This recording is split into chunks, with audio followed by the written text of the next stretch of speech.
Simeon Peck III. I'm writing you a letter in absentia. Born on June 20th, 1825, you are not here in body and person today, but you are here in heart and in spirit. I am writing to you as one veteran to another. It was 1862 when our country was in great turmoil. Fellow citizens were fighting, hurting, and killing each other. The future of our nation was in doubt. Abraham Lincoln was calling for volunteers to defend and fight. And you, Simeon, a 36-year-old farmer, responded and left your New England farm to serve your country. You enlisted and joined the 21st Massachusetts Infantry Regiment that had been organized in July 1861 in Worcester, Mass. This regiment was known for its active combat role in several major battles during the Civil War, particularly in those across Maryland, Virginia, and North Carolina. Simeon, we know your time in the Union Army, the 21st Infantry, which was attached to the Army of the Potomac, was difficult, challenging, and brutal during your engagement in fighting in those major battles. Battles that were some of the largest of the entire Civil War.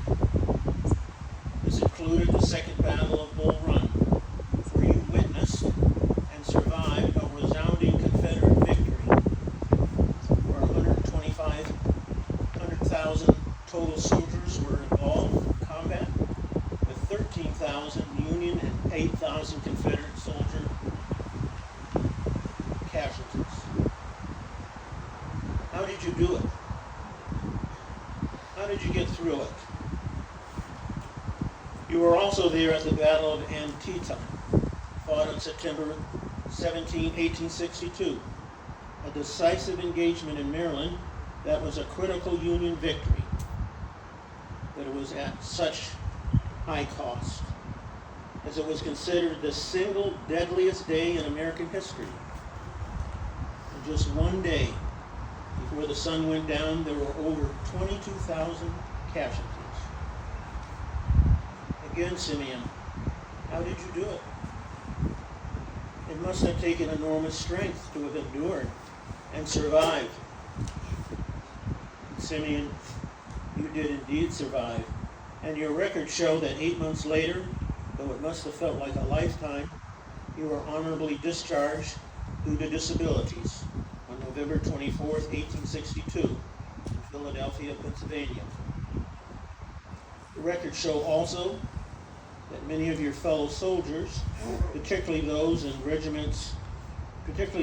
light regiments, endured heavy combat in poor conditions with sufferings from wounds, illness, or chronic health complications.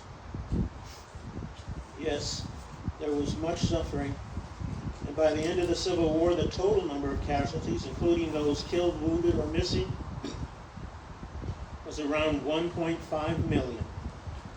A war that has been the deadliest military conflict in American history.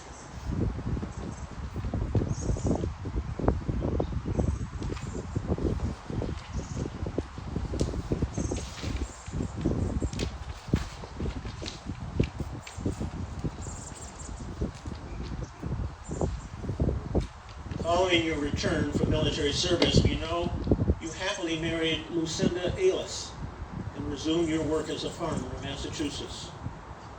Sadly, Simeon, we also know later in following years you became incarcerated at the Massachusetts State Prison, where you would spend the final years of your life, then dying on June 22nd, 1879, at the age of 54, of cerebral softening, a condition often associated with degenerative neurological disease. Simeon, as I mentioned at the start of this letter, I too am a military veteran who served 9 years during the Vietnam conflict, a sad, misguided 20-year war from 1955 to 1975, with 55,000 killed, 350,000, 100,000 wounded. As a fellow fellow vet, I wanted to write this letter to tell you I'm proud of you. Proud that you chose to take a stand during an extremely difficult time, that you chose to do the right thing. You put yourself in the thick of it. You literally were on blood-soaked battlefields, in the middle of it, fallen comrades on every side. Most people cannot really understand the courage and fortitude it took for you to be there, fighting for a righteous cause, during both defeats and victories, and surviving. Most do not realize the significance of your sacrifice of enduring danger and conflict to serve our country, to serve others. And now, no one and no time can take that honor from you. No one and no circumstance can take from you the contribution that you have made. Sadly, your last days were spent incarcerated, but 165 years later we have come to honor you, to thank you with 5 simple words, but words that mean so very much. Simeon Peck III, thank you for your service. Thank you.